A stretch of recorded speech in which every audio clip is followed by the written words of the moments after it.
Good evening America. അപൂർവവും അസാധാരണവുമായ ഒരു സമാധാന മേശയൊരുങ്ങൽ ഇങ്ങ് ഇസ്ലാമാബാദിൽ.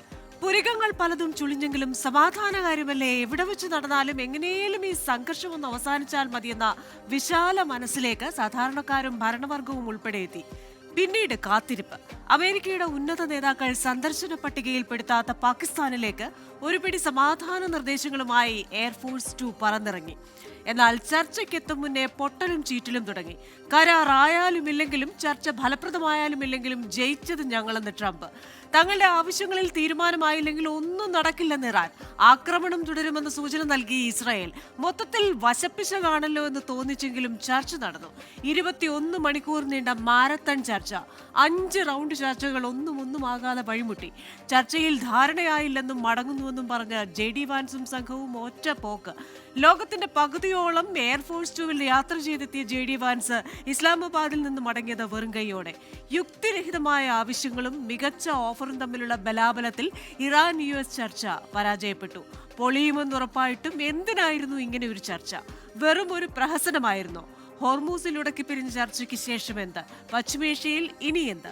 ലോകത്തിന്റെ തന്നെ താളം തെറ്റിച്ച് വീണ്ടും മൂളിപ്പറക്കുമോ യുദ്ധവിമാനങ്ങൾ? American dialogue powered by Trinity ഗ്രൂപ്പും ചിന്തിക്കുന്നത് ഈ വിഷയമാണ്. ചർച്ച വഴിമുട്ടി.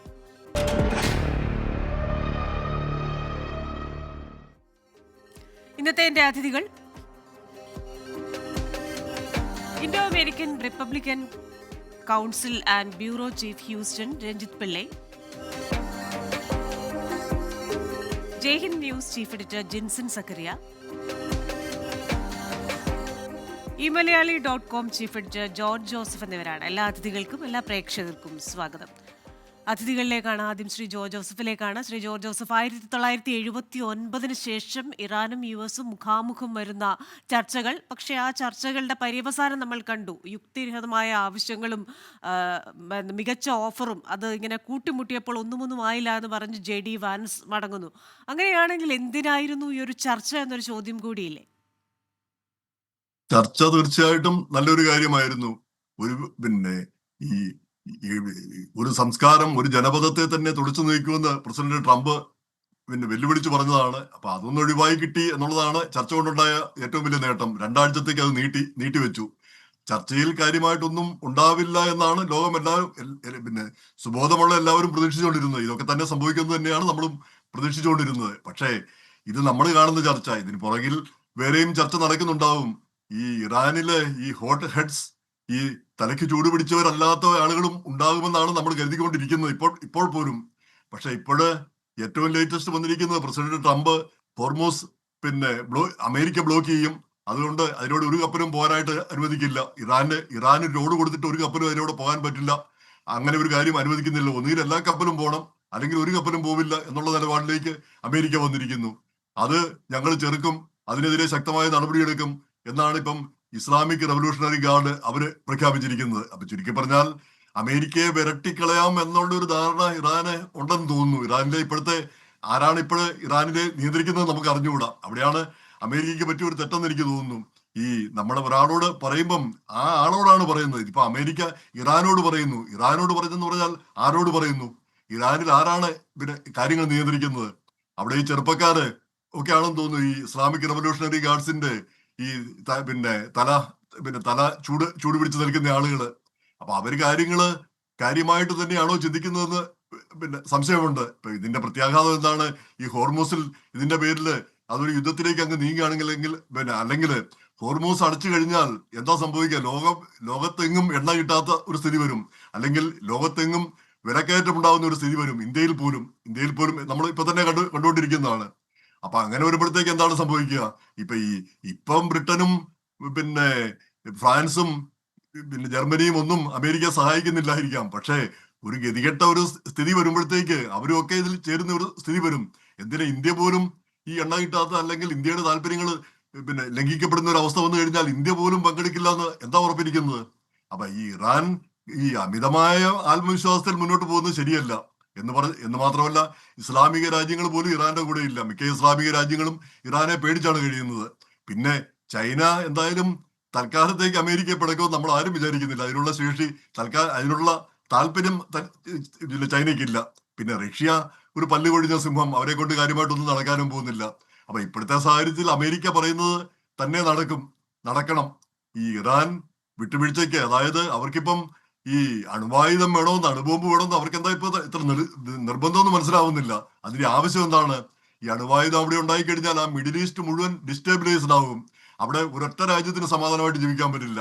ഇസ്രായേലിനെ എപ്പോ വേണേലും തകർക്കാവുന്ന ഒരു അവസ്ഥ വരും. അത് അമേരിക്കൻ താല്പര്യങ്ങൾക്ക് എതിരുമായിരിക്കും.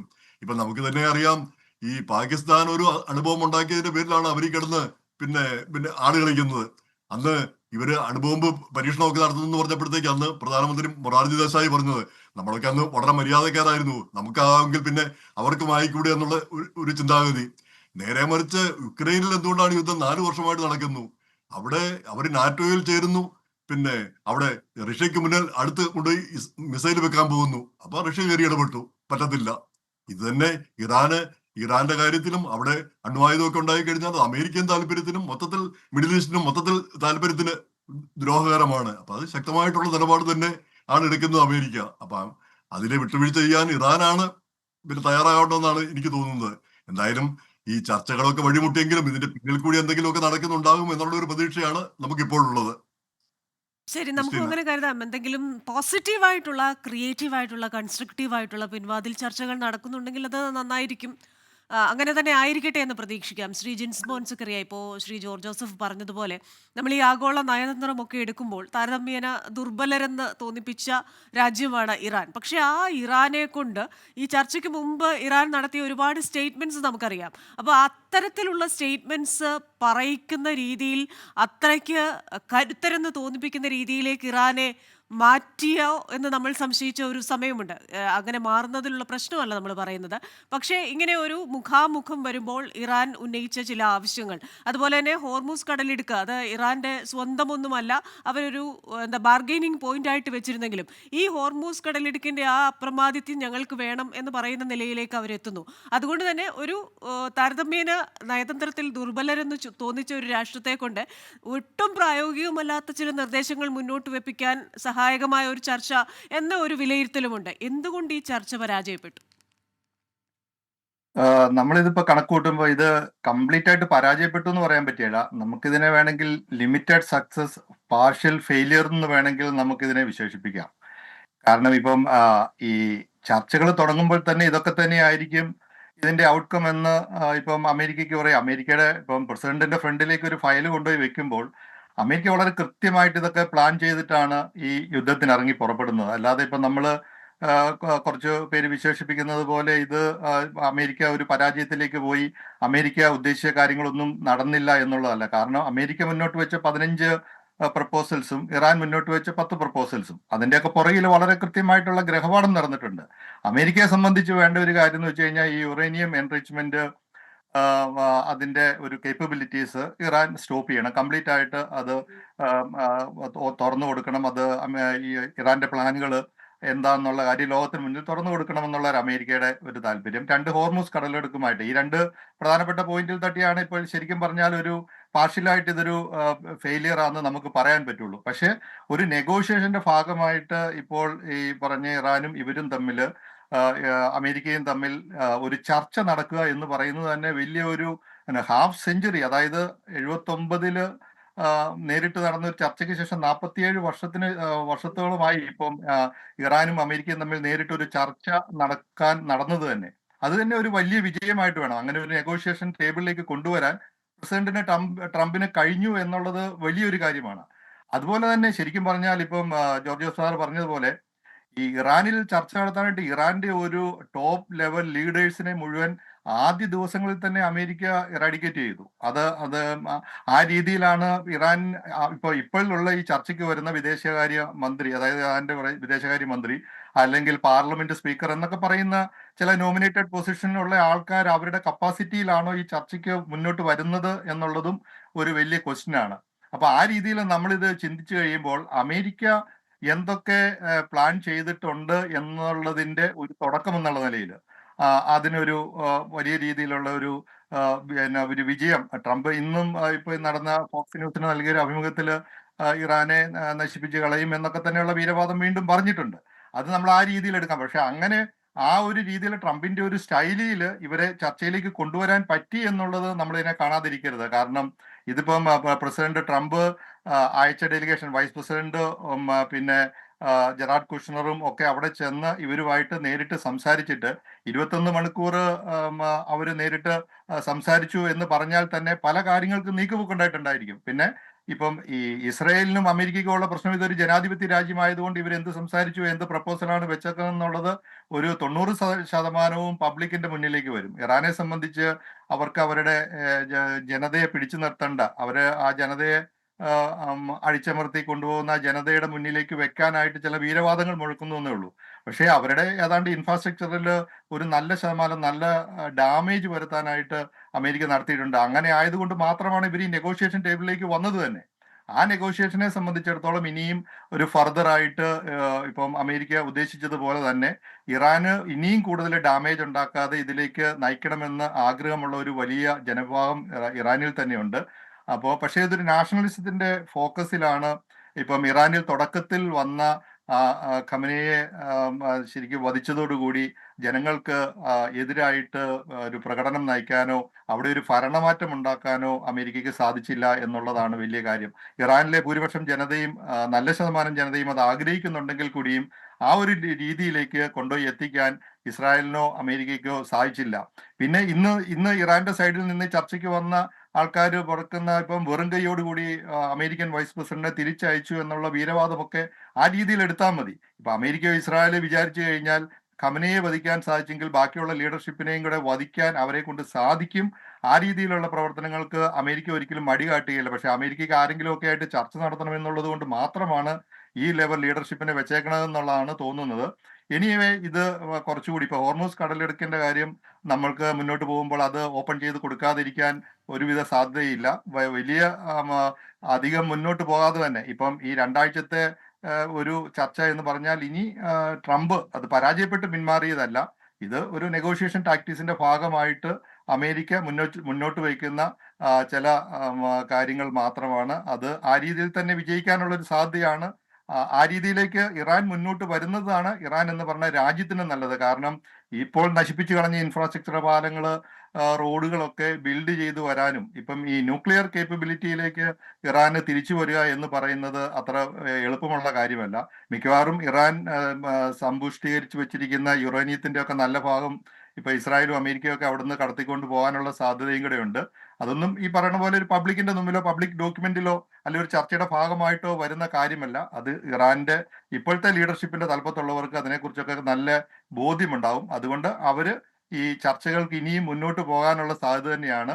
പബ്ലിക്കിന്റെ മുമ്പിൽ എത്രയൊക്കെ പറഞ്ഞു കഴിഞ്ഞാലും ഇന്ന് പാകിസ്ഥാന്റെ ഉള്ളിൽ നടന്ന പാകിസ്ഥാൻ ഇപ്പോൾ എടുക്കുന്ന ലീഡർഷിപ്പ്, ഇപ്പോൾ എടുക്കുന്ന ഈ നെഗോഷിയേഷന് വേണ്ടി എടുക്കുന്ന ഒരു താല്പര്യം പാകിസ്ഥാനും ഇനി പുറകോട്ട് പോകാൻ പറ്റാത്ത രീതിയിലുള്ള ഒരു രീതിയിലാണ് ഇപ്പോൾ കാര്യങ്ങൾ പോയി നിൽക്കുന്നത്.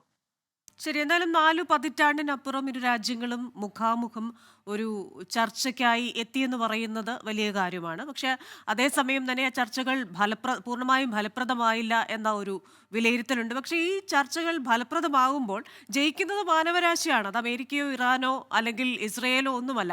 ചർച്ചകൾ പരാജയപ്പെടുമ്പോൾ പരാജയപ്പെടുന്നത് അമേരിക്കയോ ഇസ്രയേലോ ഇറാനോ അല്ല, അത് മാനവരാശി തന്നെയാണ്. കാരണം ലോകമെമ്പാടുമുള്ള മനുഷ്യർക്കാണ് ഈ സംഘർഷങ്ങൾ കൊണ്ടുള്ള പ്രശ്നങ്ങൾ ഉണ്ടാകുന്നത്. അതുകൊണ്ട് ഈ സംഘർഷം അവസാനിക്കുമ്പോൾ ചിരിക്കേണ്ടത് മാനവരാശിയാണെന്ന് തന്നെയാണ് പൊതുവായിട്ടുള്ള ഒരു വിലയിരുത്തൽ. ശ്രീ രഞ്ജിത്ത് പിള്ളை, അപ്പോൾ ഈ ഒരു 1ാം റൗണ്ട് ചർച്ചകൾ അത് പൂർണ്ണമായും ഫലപ്രാപ്തിയിൽ എത്തിയില്ല.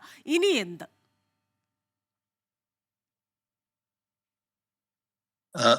ക്രിസ്റ്റീന, നമ്മൾ ഇതിനൊന്ന് വ്യത്യസ്തമായിട്ട് വിലയിരുത്തിയാൽ ഇതൊരു ആക്ച്വലി ഒരു പൊളിറ്റിക്കൽ കോൺഫ്ലിക്റ്റ് അല്ല, അല്ലെ? ഇതൊരു ഒരു ഒരു ലോകത്തെ എനർജി ക്രൈസിസിലേക്ക് നീക്കുന്ന അല്ലെങ്കിൽ തള്ളിവിടുന്ന വലിയൊരു അപകടമാണ് സംഭവിക്കുന്നത്.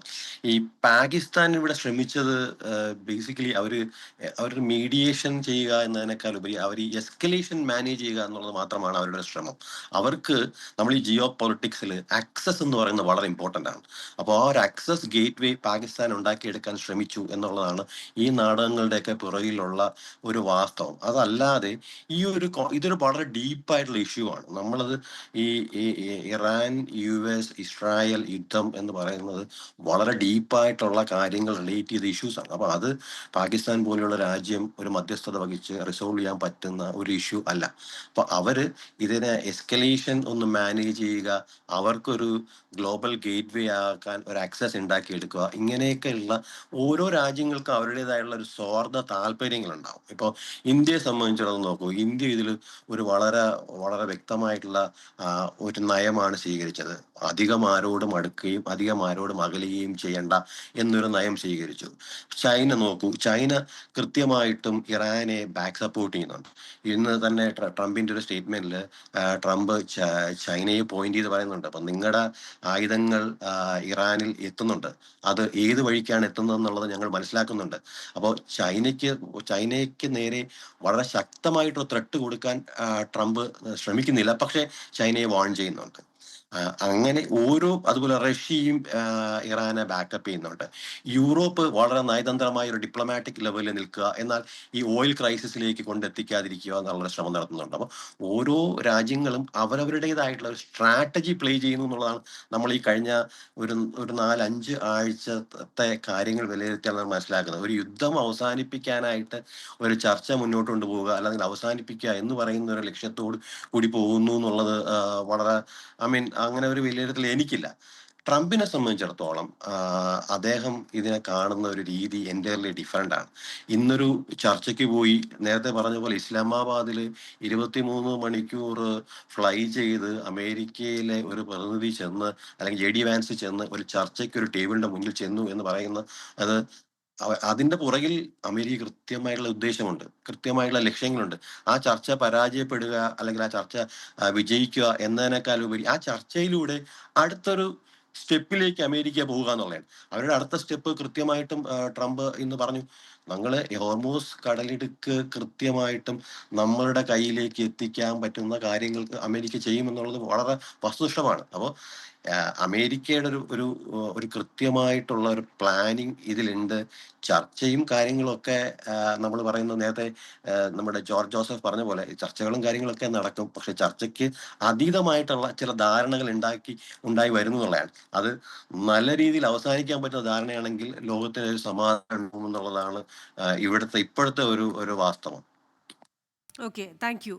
ശ്രീ ജോർജ് ജോസഫ്, നമ്മൾ ഈ ഡൊണാൾഡ് ട്രംപിന്റെ ഒരു ചരിത്രം പരിശോധിച്ചു കഴിഞ്ഞു കഴിഞ്ഞാൽ, സാധാരണ നമ്മൾ ഈ പല പ്രസ്താവനകളും നടത്തുമ്പോൾ പെട്ടെന്ന് നമുക്ക് തോന്നും ഈ ഉറങ്ങി എഴുന്നേറ്റ് പറയുന്നതാണോ, അതെന്താ അപ്പം പറഞ്ഞത് ഇപ്പം മാറ്റിയല്ലോ എന്നൊക്കെ തോന്നുമെങ്കിലും അതൊരു സ്ട്രാറ്റജി ആയിട്ടാണ് പലപ്പോഴും ട്രംപ് ഉപയോഗിക്കുന്നതെന്ന് നമുക്ക് തോന്നാറുണ്ട്. അതിന് കാരണം ഇപ്പോൾ ട്രംപിന്റെ ലൈഫ് പാറ്റേൺ നോക്കിക്കഴിഞ്ഞു കഴിഞ്ഞാൽ 1987 ABC ന്യൂസിന്റെ ബാർബറ വാൾട്ടേഴ്സിന് നൽകിയ അഭിമുഖത്തിൽ അമേരിക്കൻ ഭരണകൂടം എന്തുകൊണ്ട് മിഡിൽ ഈസ്റ്റ് നോക്കുന്നില്ല, എന്തുകൊണ്ട് ഇറാനിൽ നിന്ന് അവരുടെ എണ്ണ പാടങ്ങൾ നമ്മൾ why can't we grab their oil resources എന്നാണ് ചോദിച്ചത്. അപ്പോൾ അന്ന് 41-കാരനായ ട്രംപ് അന്നേ മനസ്സിൽ കുറിച്ചതാണ് ഇതേപോലെ ഒരു ഇറാൻ്റെ ഓയിൽ റിസോഴ്സസ് പിടിച്ചെടുക്കുക എന്നത്. അപ്പോൾ ട്രംപിൻ്റെ പണ്ടുണ്ടായിരുന്ന ചില പ്ലാൻ, അപ്പോൾ ആ പ്ലാൻ ഇന്ന് നടപ്പാക്കുമ്പോൾ എന്തായിരിക്കാം അദ്ദേഹത്തിൻ്റെ മനസ്സിൽ ഇനി മുന്നോട്ട് പോകുന്നത് എന്തായിരിക്കാം എന്നെന്തെങ്കിലും നമുക്ക് ഊഹിക്കാനാകുമോ? ട്രംപിന്റെ നിലപാടുകൾ, ഈ അമേരിക്ക ഇറാന്റെ ഓയിൽ പിടിച്ചെടുക്കാനാണ് അമേരിക്ക ശ്രമിക്കുന്നതെന്ന് പറയുന്നത് എത്ര കണ്ട് ശരിയാണെന്ന് സംശയിക്കേണ്ടതുണ്ട്. കാരണം എന്താണെന്ന് വെച്ചാൽ അമേരിക്കയ്ക്ക് തന്നെ ആവശ്യത്തിന് ഓയിലുണ്ട്. ഇനി വേണമെങ്കിൽ തന്നെ നമുക്ക് ഇവിടുന്ന് ഡ്രില്ല് ചെയ്തെടുക്കാൻ ഇഷ്ടംപോലെ റിസോഴ്സസ് ഉണ്ട്.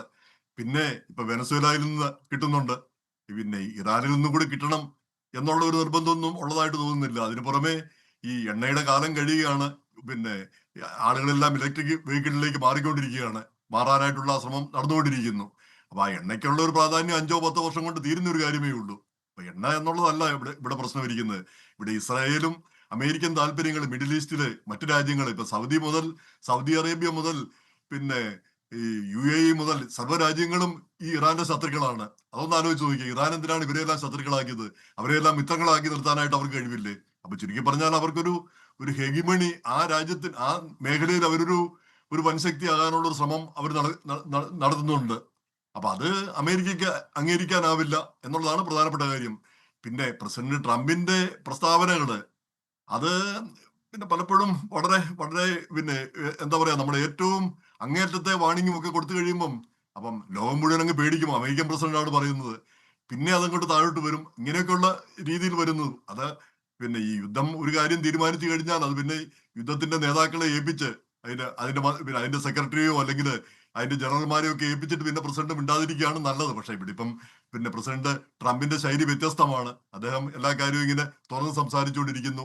ഓരോന്നും ഓരോ കാര്യങ്ങളും പറഞ്ഞുകൊണ്ടിരിക്കുന്നു. അപ്പൊ അങ്ങനെ വരുമ്പോ അത് പിന്നെ അതിനെ പല രീതിയിൽ ആളുകൾ വ്യാഖ്യാനിക്കും. അത് പിന്നെ അവിടെ നിന്ന് പിന്നോക്കം പോയി, അല്ലെ അവിടെ അത് ആ രീതിയിലാണ് പിന്നെ അല്ലെങ്കിൽ വേറൊരു രീതിയിലാണെന്നുള്ള ഒരു വ്യാഖ്യാനം വരും. അപ്പൊ അത് ട്രംപ് അങ്ങനെ ഒരു ഡിപ്ലോമാറ്റിക് ആയിട്ട് ശ്രമിക്കുന്നില്ല, ഒരു പൊളിറ്റിക്കലി കറക്റ്റ് ആകാൻ ശ്രമിക്കുന്നില്ല എന്നുള്ളതാണ് വസ്തുത. പക്ഷെ അതേസമയം തന്നെ ട്രംപ് നേരിടുന്ന പ്രശ്നങ്ങളുണ്ട്. ഇപ്പൊ മിഡ് ടേം ഇലക്ഷൻ വരാൻ പോകുന്നു.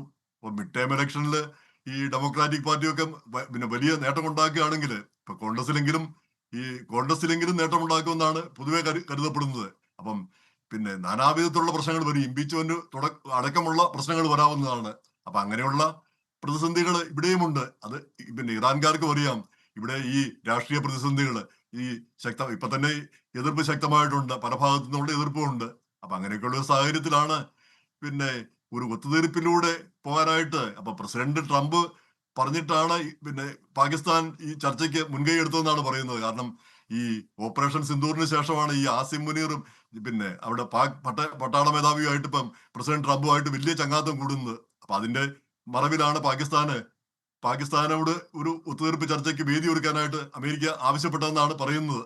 ഇപ്പൊ നമുക്കറിയാം പാകിസ്ഥാൻ എന്നൊരു രാജ്യമുള്ളത് ഇവിടെ അമേരിക്കയിൽ ഒരു 80% പേർക്ക് അങ്ങനെ ഒരു രാജ്യത്തിന്റെ പേര് പോലും കേട്ടിട്ടുണ്ടാവില്ല. അത് എവിടെയാണെന്ന് പോലും അറിഞ്ഞുകൂടാ. പക്ഷെ ഈ ഇടയ്ക്ക് അവർക്ക് ഒരു പ്രാധാന്യം കൈവരികയും ചെയ്തു. എങ്ങനെയായിരുന്നാലും ഈ പ്രസിഡന്റ് ട്രംപിന്റെ നിലപാടുകൾ കറക്റ്റ് ആണെന്ന് വേണം നമുക്ക് ഇപ്പോഴത്തെ സാഹചര്യത്തിൽ മനസ്സിലാക്കാനിരിക്കുന്നത്.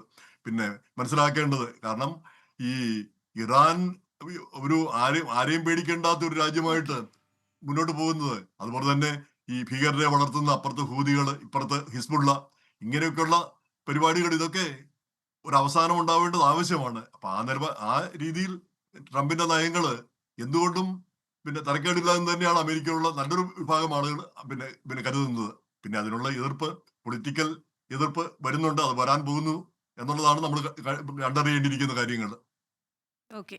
ശ്രീ ജിൻസ്മോൻ സക്കറിയ, നമ്മുടെ ഈ ഒരു സംഭവ വികാസങ്ങളുമായി ബന്ധമുണ്ടോ എന്നറിയില്ല. പക്ഷേ പലപ്പോഴും പലരും ബന്ധിപ്പിക്കാൻ ശ്രമിക്കാറുണ്ട്. കഴിഞ്ഞ 2 ദിവസങ്ങൾക്ക് മുൻപ് അമേരിക്കയിൽ വൈറ്റ് ഹൗസിൽ നടന്ന ഒരു വാർത്താ സമ്മേളനം. ആ വാർത്താ സമ്മേളനത്തിൽ വളരെ അത്യപൂർവവും അസാധാരണവുമെന്ന നിലയിൽ മെലാനിയ ട്രംപ് ഒരു വാർത്താ സമ്മേളനം വിളിക്കുന്നു. എഴുതി തയ്യാറാക്കിയ ഒരു കുറിപ്പ് വായിക്കുന്നു. എപ്സ്റ്റീൻ്റെ ഇരയല്ല താൻ എന്ന് പറയുന്നു. അതിനുശേഷം Caroline Leavitt, white house press സെക്രട്ടറിയും ഈവൻ ഡൊണാൾഡ് ട്രംപിനോട് ചില മാധ്യമങ്ങൾ ചോദിക്കുമ്പോൾ താനത് അറിഞ്ഞിരുന്നില്ല എന്ന് പറയുന്നു. അപ്പോൾ ഇത്തരത്തിൽ ഫസ്റ്റ് ലേഡി ഒരു വാർത്താ സമ്മേളനം വിളിക്കുന്നു.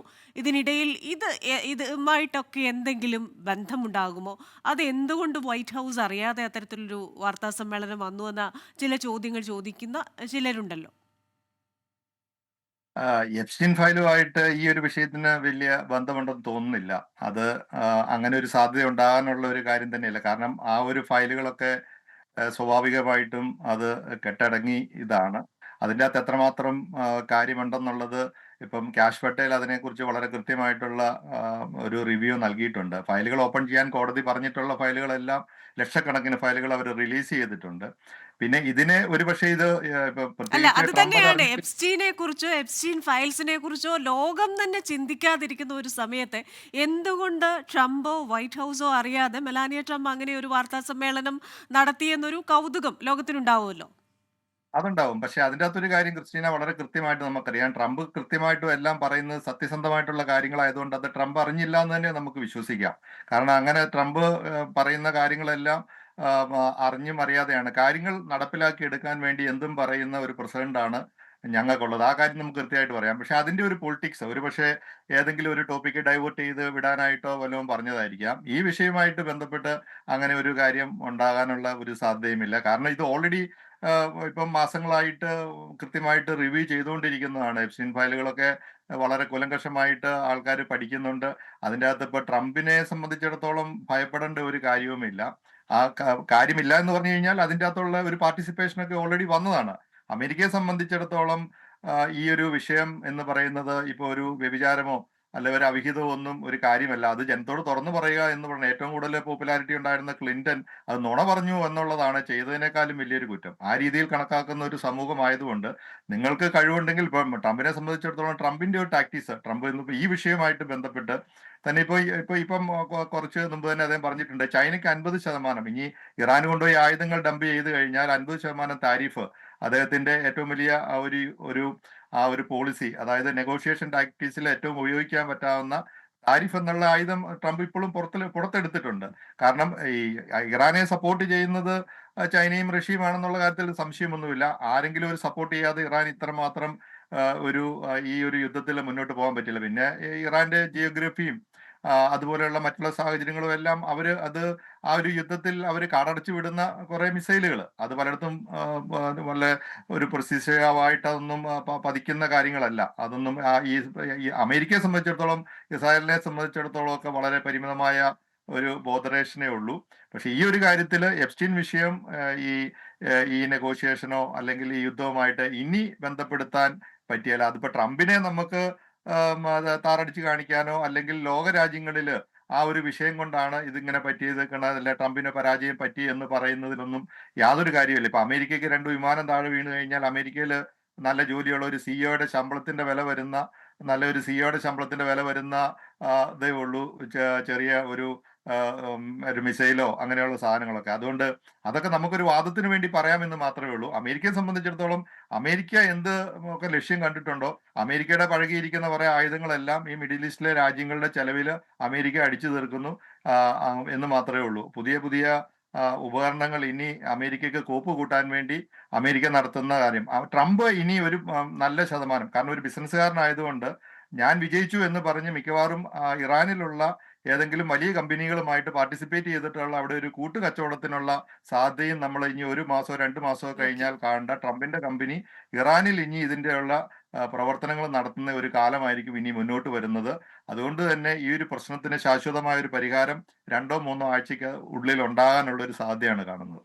ഓക്കെ, എന്തായാലും ഈ പറയുന്നത് പോലെ ആയുധ കമ്പനികളോട് കൂടുതൽ ആയുധങ്ങൾ ഉണ്ടാക്കാൻ പറയുമ്പോഴും ട്രംപിന്റെ ബിസിനസ്സുകളിലേക്ക് എന്തായാലും പണം വന്നിട്ടുണ്ടാകാമെന്ന അനുമാനങ്ങളൊക്കെ ഉണ്ട്. അപ്പോൾ ഇതിൽ ആർക്ക് വിജയം എന്നുള്ള ചോദ്യം ഇപ്പോഴും നിലനിൽക്കുമ്പോഴും ഇങ്ങനെയുള്ള ചില കാര്യങ്ങൾ എന്ന് പറയാൻ പറ്റില്ല കേട്ടോ. ആ ഒരു പോയിന്റിൽ അങ്ങനെ നമ്മൾ ഉദ്ദേശിച്ചിട്ടില്ല. ട്രംപിന് പണം വന്നാൽ പണം കൊണ്ട് ട്രംപിനെ സ്വാധീനിക്കാൻ പറ്റും, അല്ലെങ്കിൽ ഒരു അമേരിക്കൻ പ്രസിഡന്റിനെ അല്ല, സ്വാധീനിക്കാൻ ആ പറ്റുമെന്ന് മട്ടിൽ പറയാൻ പണം പറ്റില്ല. ആ വന്നു രീതി എന്നല്ല, ആ മട്ടിൽ പണം വന്നു എന്നല്ല.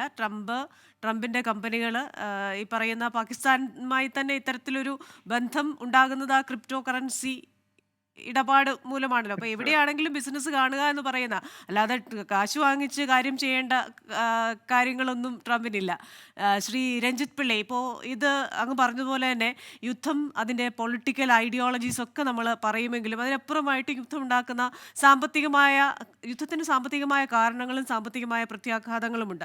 അതാണ് ഒരു ഫൈനൽ ഔട്ട്കം എന്ന് പറയുന്നത്. അത് ലോകമെമ്പാടും അത് ബാധിക്കും. ഇപ്പോൾ അമേരിക്കയിലാണെങ്കിൽ തന്നെ ഇൻഫ്ലേഷൻ റേറ്റ് വന്നത് ഉയർന്ന നിരക്കിലാണെന്ന് പറയുന്നു. ഒപ്പം തന്നെ ലോകരാജ്യങ്ങളിലെല്ലാം തന്നെ ഊർജ്ജ പ്രതിസന്ധി ഉണ്ടാകുന്നു, എല്ലായിടത്തും വിലക്കയറ്റം ഉണ്ടാകുന്നു. ഈ ഊർജ്ജ പ്രതിസന്ധി ഉണ്ടായി കഴിഞ്ഞു കഴിഞ്ഞാൽ നമ്മളിനി അടുത്ത നെക്സ്റ്റ് ബെസ്റ്റ് ഓൾട്ടർനേറ്റീവ് കണ്ടുപിടിക്കും വരെ ഇത്തരത്തിൽ ഒരു ചോക്കിംഗ് പോയിന്റായി ലോകം നിൽക്കുകയാണ്. അതുകൊണ്ട് തന്നെ ഇത്തരത്തിലുള്ള ഒരു സാമ്പത്തിക പ്രത്യാഘാതങ്ങൾ ഇതിനി നീണ്ടു നിന്നാൽ, പ്രത്യേകിച്ച് ഒരു കരയുദ്ധത്തിലേക്ക് പോകരുത് എന്ന് ലോകം ആഗ്രഹിക്കുമ്പോഴും ഇതിൽ പങ്കെടുക്കുന്ന രാജ്യങ്ങൾക്കും ചിലപ്പോൾ അത് തന്നെയായിരിക്കും ആഗ്രഹം. അങ്ങനെ പോകുമ്പോൾ വീണ്ടും ഇത്തരത്തിലുള്ള സാമ്പത്തിക പ്രത്യാഘാതങ്ങൾ വഷളാകാനൊരു സാധ്യതയല്ലേ ഉള്ളത്? തീർച്ചയായിട്ടും ക്രിസ്റ്റീന, നമ്മള് ഒരു മാസം മുമ്പാണല്ലോ യുദ്ധം തുടങ്ങുന്നതിന് മുമ്പ് നമ്മളൊരു ചർച്ച നടത്തിയായിരുന്നു. അന്ന് എല്ലാവരും പാനലിസ്റ്റ് എല്ലാവരും ഒന്നടങ്കം പറഞ്ഞൊരു കാര്യം, ഒരു യുദ്ധത്തിലേക്ക് ഇത് നീങ്ങില്ല, ജനീവയിൽ ഒരു സമാധാനത്തിന്റെ ഒരു ഇടമ്പടി ഉണ്ടാകും, അല്ലെങ്കിൽ അടുത്ത സ്റ്റെപ്പിലോട്ട് ഇത് പോകത്തില്ല. ഞാൻ ഉൾപ്പെടെയുള്ള ആളുകൾ വിശ്വസിച്ചിരുന്നതാണ്. പക്ഷെ സംഭവിച്ചത് എന്തായിരുന്നു? അപ്പോ ഒരു പ്രതീക്ഷ എന്ന് പറയുന്നത് നല്ലതാണെങ്കിൽ പോലും എന്താണ് സംഭവിക്കാൻ പോകുന്നു എന്നുള്ളത് അൺപ്രഡിക്റ്റബിൾ ആണ്. അത് കരയുദ്ധത്തിലേക്ക് നീങ്ങില്ല എന്ന് നമുക്ക് ഒരു കാരണവശാലും കണ്ണടച്ച് പറയാൻ കഴിയില്ല. ചിലപ്പോൾ കരയുദ്ധത്തിലേക്ക് നീങ്ങും. കാരണം ട്രംപിനെ സംബന്ധിച്ചിടത്തോളം അൺപ്രഡിക്റ്റബിൾ ആണ്. പിന്നെ നേരത്തെ പറഞ്ഞ പോലെ തന്നെ അമേരിക്കയുടെ ഈ പൊളിറ്റിക്കലി ട്രംപിന് ഒരു എതിർപ്പ് രാജ്യത്തിനകത്ത് ഉണ്ടെങ്കിൽ പോലും രാജ്യത്തെ ജനങ്ങൾ ട്രംപ് ഈ പറയുന്ന കാര്യങ്ങൾ എടുക്കുന്ന നിലപാടിനോട് അധികം യോജിക്കുന്നു എന്നുള്ളതാണ് നമ്മൾ മനസ്സിലാക്കേണ്ടത്. കാരണം ഈ നമ്മളൊരു കാര്യം മനസ്സിലാക്കൂ, ഈ ഒരു സ്ട്രാറ്റജിക്കലി 20% ഒരു വോയേജ് ആണ് ഈ ഹാമൂസ് കടലിടുക്ക് എന്ന് പറയുന്നത്. അപ്പോൾ അത് കൈകാര്യം ചെയ്യാൻ ഉള്ള ഒരവസരം കിട്ടുക എന്ന് പറയുന്നത് ഒരു രാജ്യത്തെ സംബന്ധിച്ച് വളരെ ഇമ്പോർട്ടൻ്റ് ആണ്. അപ്പോൾ ട്രംപ് ലക്ഷ്യം വയ്ക്കുന്ന ഒരു സ്ട്രാറ്റജി എന്ന് പറയുന്നത് അതിൻ്റെ ഒരു നിയന്ത്രണത്തിന്റെ ഭാഗമാവുക എന്നുള്ളതാണ്. അത് നിയന്ത്രിക്കപ്പെടാൻ പറ്റുന്ന ഒരു കപ്പാസിറ്റി അമേരിക്കയിലേക്ക്, അമേരിക്കൻ ഭരണകൂടത്തിലേക്ക് എത്തുക എന്നുള്ളതാണ്. അതൊക്കെ ഇതിൽ ഒളിഞ്ഞിരിക്കുന്ന കുറെ ഹിഡൻ അജണ്ടാസ് ആണ്. അപ്പോൾ അത് കൈവരിക്കുന്നത് വരെയും ആ യുദ്ധത്തിനെ ഏത് തലത്തിലേക്ക് കൊണ്ടുപോകാനും ശ്രമിക്കുമെന്നുള്ളതാണ് എൻ്റെ ഒരു കാഴ്ചപ്പാട്, അല്ലെങ്കിൽ എൻ്റെ ഒരു നിഗമനം. പക്ഷേ നമ്മൾ നോക്കൂ, കഴിഞ്ഞ 30-40 ദിവസങ്ങളായി ഈ യുദ്ധം മുന്നോട്ട് പോയിട്ടും ഒരു ചർച്ചയ്ക്ക് വഴിയൊരുക്കാൻ ഒരു വളരെ ചെറിയൊരു രാജ്യം, നേരത്തെ ജിൻസ് മോൻ പറഞ്ഞ പോലെ പാകിസ്ഥാൻ എന്ന് പറയുന്ന ഒരു രാജ്യം ഉണ്ട് എന്നുള്ളത് അമേരിക്കയിലെ ചിലപ്പോൾ എനിക്കൊന്നൊരു 10% ആളുകൾക്ക് മാത്രമായിരിക്കും അറിയാൻ പോലും കഴിയുന്നത്. അപ്പൊ അങ്ങനെ ഒരു രാജ്യം ഈ വലിയ 2 രാജ്യങ്ങളുടെ തമ്മിലുള്ള യുദ്ധത്തിന്റെ ഒരു സമാധാന ചർച്ചയ്ക്ക് അവരുടെ ടേബിളിൽ ഇവർ രണ്ടുപേരും എത്തിക്കാൻ കഴിഞ്ഞു എന്ന് സംബന്ധിച്ചിടത്തോളം പാകിസ്ഥാൻ ഇവിടെ സ്കോർ ചെയ്യാൻ ശ്രമിക്കുന്നുള്ളതാണ്. അപ്പോൾ ഇങ്ങനെ പക്ഷേ ഇതൊന്നും, ഈ പറഞ്ഞ ചർച്ചകളൊന്നും ഇതിന്റെ ഒരു റിസോൾവിങ് ഫാക്ടറായി മാറില്ല. ഈ യുദ്ധം മുന്നോട്ട് പോകാനുള്ള സാധ്യത കൂടുതലാണ്. അമേരിക്കയെ സംബന്ധിച്ചിടത്തോളം അമേരിക്കയുടെ ചില കൃത്യമായ ലക്ഷ്യങ്ങൾ നിറവേറുന്നവരെ അത് യുദ്ധം മുന്നോട്ട് പോകും എന്ന് തന്നെയാണ് ഞാനും വിശ്വസിക്കുന്നത് ഇപ്പോൾ. ശരി. എന്തായാലും ഇക്കാര്യത്തിൽ ഓരോരുത്തർക്കും ഓരോ ലക്ഷ്യങ്ങളുണ്ട്. അപ്പോൾ ഓരോരുത്തരുടെയും ലക്ഷ്യം എന്തായാലും നമുക്ക് ലോകത്തിന് പ്രാർത്ഥിക്കാൻ ഒരേ ഒരു കാരണമേ ഉള്ളൂ. അത് ഈ സംഘർഷം അവസാനിക്കുക എന്നതാണ്. അടുത്ത ആഴ്ചയെങ്കിലും സംഘർഷം അവസാനിച്ചു എന്നൊരു വാർത്ത നമുക്ക് പ്രേക്ഷകരിലേക്ക് എത്തിക്കാൻ സാധിക്കട്ടെ. ആ ഒരു ശുഭപ്രതീക്ഷയോടുകൂടി വളരെ നന്ദി ഈ ചർച്ചയിൽ പങ്കെടുത്തതിന് ശ്രീ ജോർജ് ജോസഫ്, ശ്രീ ജിൻസ് മോൻ സക്കറിയ ആൻഡ് ശ്രീ രഞ്ജിത്ത് പിള്ളை. എന്തായാലും നമ്മൾ കുറേ നാളുകളായി ഇത് തന്നെ ചർച്ച ചെയ്യുകയാണ്. ഒരു പര്യവസാനവുമില്ലാതെ അതെങ്ങനെ പോവുകയാണ്. പക്ഷേ വരും ദിവസങ്ങളിൽ ഈ ഒരു വെടിനിർത്തൽ അതൊരു യുദ്ധവിരാമമായി, അല്ലെങ്കിൽ ഒരു സംഘർഷ വിരാമമായി മാറട്ടെ എന്ന പ്രതീക്ഷയിൽ American dialogue powered by Trinity group ഈ വാരം ഇവിടെ പൂർണ്ണമാവുകയാണ്. അടുത്ത ആഴ്ച മറ്റൊരു വിഷയവുമായി വീണ്ടും കാണാം. Till then stay safe.